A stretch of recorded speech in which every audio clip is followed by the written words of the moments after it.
since they've been indulging more on distance learning, online, and sometimes hybrid, but now most likely it will be a face-to-face setting. Anxious pa rin siya even if matagal na siya sa school. Like for instance, it persisted for 6 months. At same pa rin yung kanyang response to the situation wherein parang mataas yung depression or mataas yung anxiety niya. For most students, the new school year is now starting.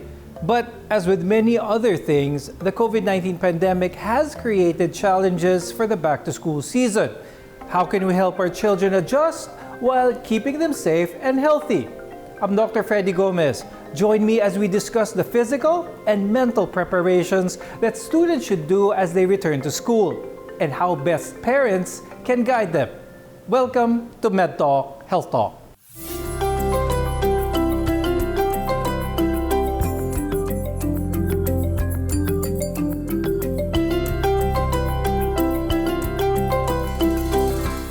As the new school year begins, schools and parents alike are trying to balance the requirements between the physical health as well as the mental well-being of our students. Now, to help us learn more about this, let's welcome Dr. Rosario Paguntalan, who's a pediatrician and is the chairman of the Department of Pediatrics at the Makati Medical Center. Now, this episode, Doctora, is basically for the parents on how they can prepare their child both physically and mentally in this upcoming school year. Now, let's get it right off the bat. A lot of parents are still wary maybe of the COVID situation. At this day, Doctora, a lot of parents are still trying to decide whether full face-to-face, hybrid ba, or homeschooling pa nga yung iba because of this. What's the current situation of COVID? Is this still a cause for concern? At this point, the variants of the COVID that we've been having has not really been causing serious illnesses, especially in the young.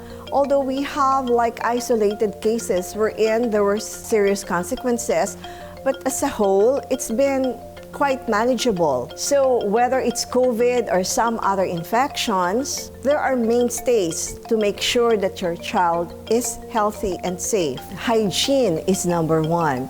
So you always have to tell your kids that they should practice hand washing.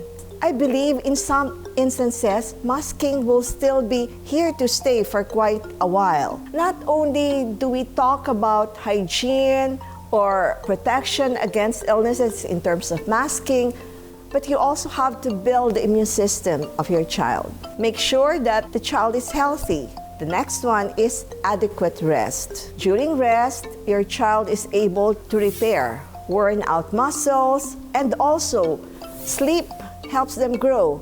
You may not know it, but growth hormone is much elaborated during sleep, so they'll be taller as well. So children who want to stay up late because it's Friday or Saturday night, they have no school the next day, they want to play their video games, chat with their friends until the early hours of the morning, is not healthy for them. It's not, because you have to make sure that they develop a healthy routine. If you deviate from it, most kids become insomnia. This is something that you have to be a little bit particular about, not really rigid. There are times when they can stay up a little late, but not as a norm. Talking about the immune system, Doctora, having a healthy immune system, we also want to address some diseases that are preventable through vaccination. What are some of the common things encountered by a child going through the school face-to-face for the first time? Anong mga pwedeng makuha? During summer, the illnesses which are very prevalent are usually the viral exanthems. Under that would fall your chickenpox, your measles, even mumps. And these are prevented by vaccines because if a child develops measles, it can be deadly if they develop pneumonia secondary to it. Once there are changes in the temperature, a lot of child would develop asthma as well. Okay, that is something which is not preventable by vaccines. But if a child develops respiratory problems, it can progress to whether it's going to be a bacterial or viral infection like flu, which is vaccine preventable. Another thing is dengue.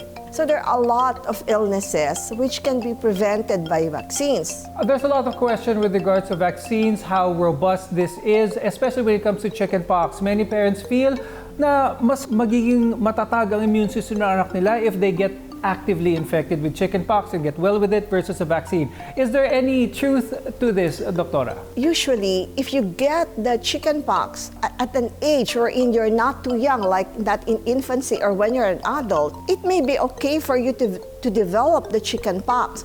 But there are also complications.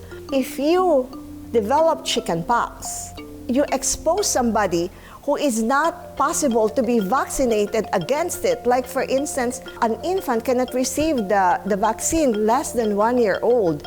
You expose that baby to somebody who is sick. Imagine the transmission to that baby could be catastrophic. Can you outgrow asthma, Doctora? Some kids, based on my experience, are able to outgrow it to a certain stage. In a sense, it's what you may call controlled. If certain factors are no longer in the environment, some kids may grow for like a few years without having any asthma attack. But I've noticed that as they grow older, later on, there is a high rate of resurgence. Sa at least marami na tayong natutunan, especially for parents with their child going into school for the first time, maybe face-to-face, alam nila what to do. Physical strength is important. Your immune system, building your immune system, like what Doctora said, eat the right food for that. But your mental health is important as well, and that's what we'll discuss when MedTalk Health Talk returns.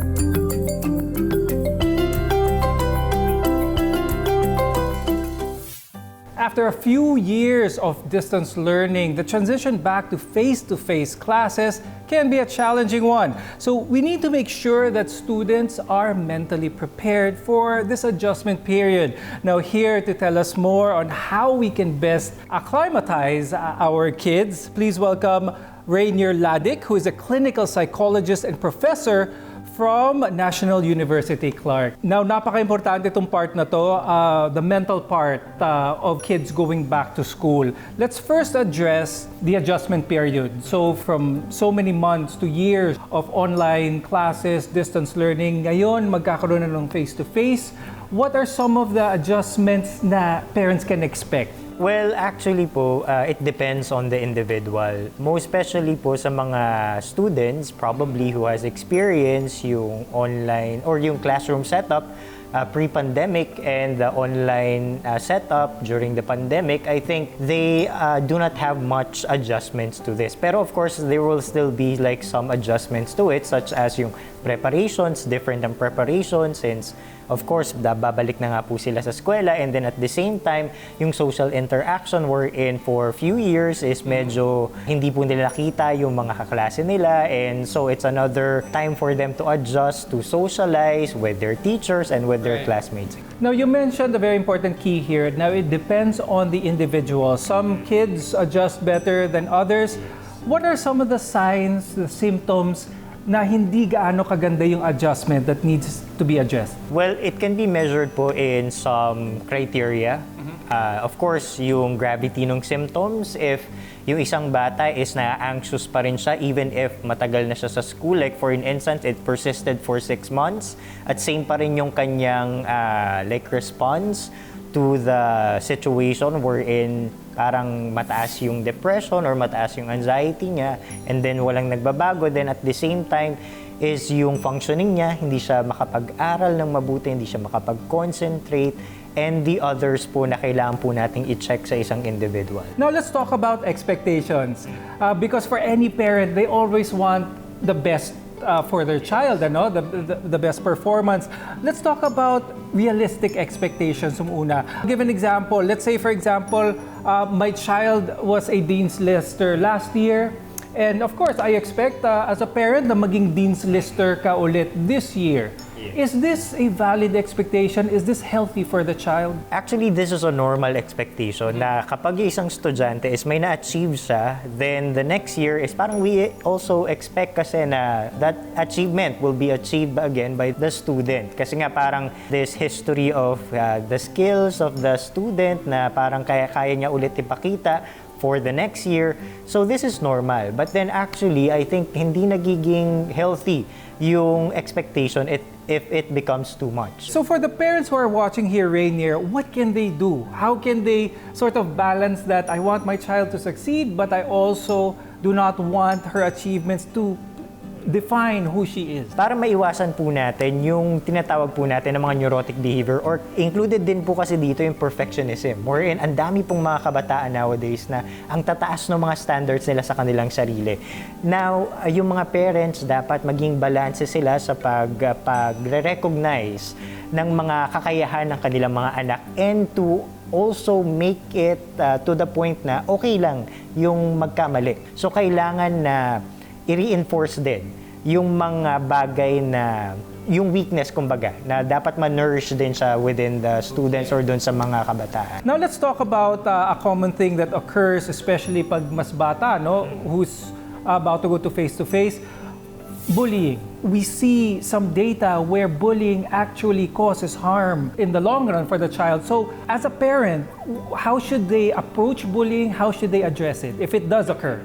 If it does really occur, kailangan na maging watchful yung mga parents sa mga signs na nabubuli talaga yung anak nila. Like for an instance, is nag-isolate, nagkukulong na lang sa kwarto, and then at the same time is kapag napapansin nila, bigla na lang may mga pasa, may sugat, nawawalan ng gamit, ng baon, ng pera, tapos nagkakaroon na ng takot yung isang estudyante na pumasok siya sa eskwela. Ang pwedeng gawin po dito ng isang parent is to address it doon mismo sa classroom advisor.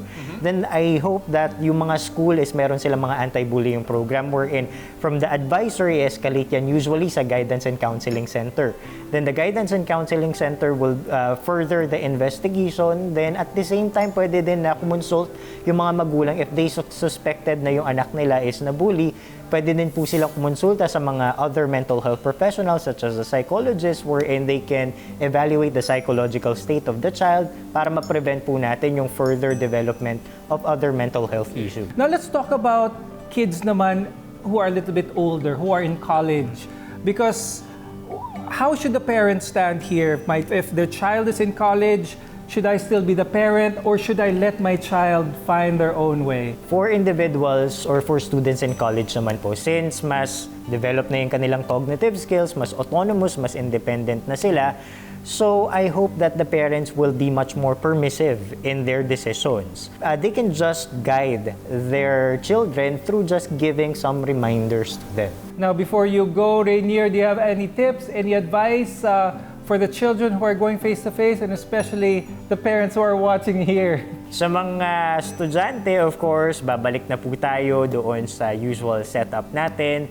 So make sure na talagang kayo ay mentally prepared, do everything, organize your schedule because there's so much to organizing that can actually make us to be really prepared and regulated in the transitions po no ng ating mundo. Then for the parents, of course, guide your children very well. I-monitor natin ng mabuti yung kanilang mga study habits. Then be very supportive in whatever plans na gustong iset ng inyong anak or kung ano man yung gusto nilang gawin. And just always make sure that the communication between the parent and the child will always be effective. Okay, thank you so much, Rainier Ladik, for joining us, sharing those insights. I'm sure that will be a lot of help for the kids and the parents as well. Now, the schools and the parents need to work hand in hand in order to bring the best out of our children. More on this when MedTalk Health Talk returns.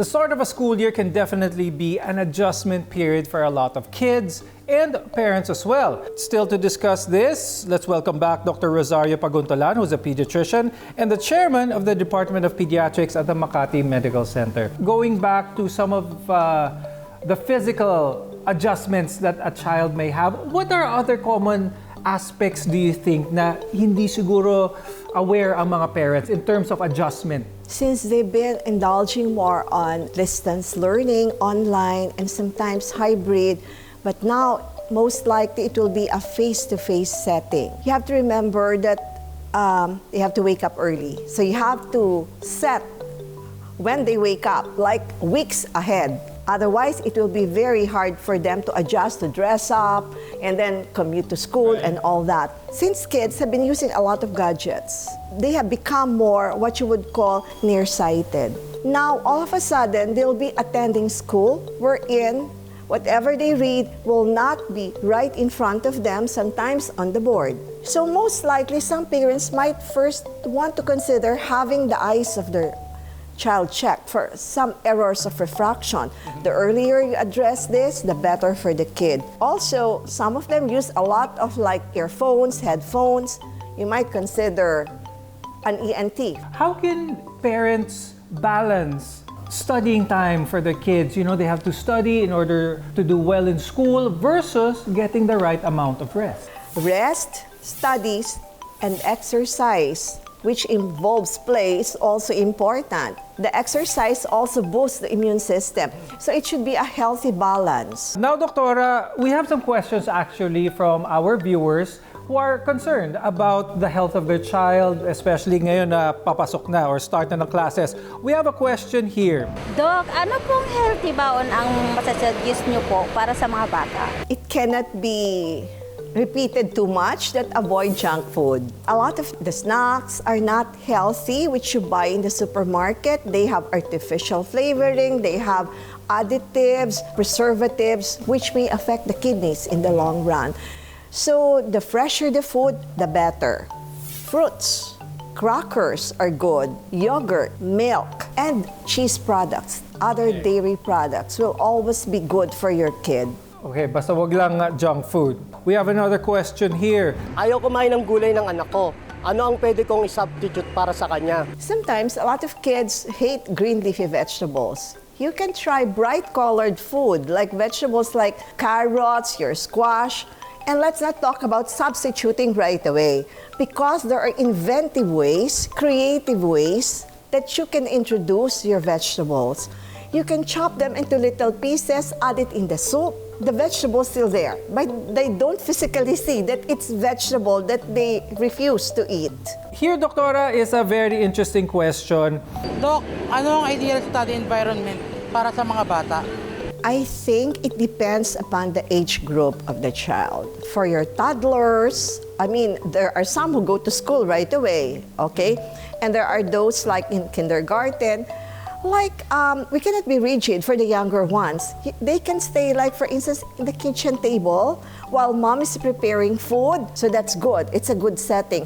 For the older ones, it might probably be best that they have a quiet nook in the house, away from all distractions, wherein they can concentrate on studying. Very nice indeed. So, importante doon, the age group. But I think what's most important as well is they instill that habit of Studying. Yes. We have another question here. Doc, first day po ng school ng anak ko pero ayaw niya magpaiwan sa classroom. Anong may bibigay niyong tip para maging komportable siya sa school? Whether a small child, an older child, or even an adult, you sometimes experience separation anxiety.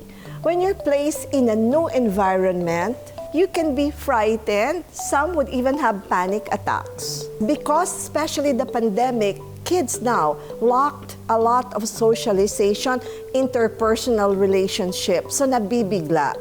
You can bring your child to the school where you plan that kid to study.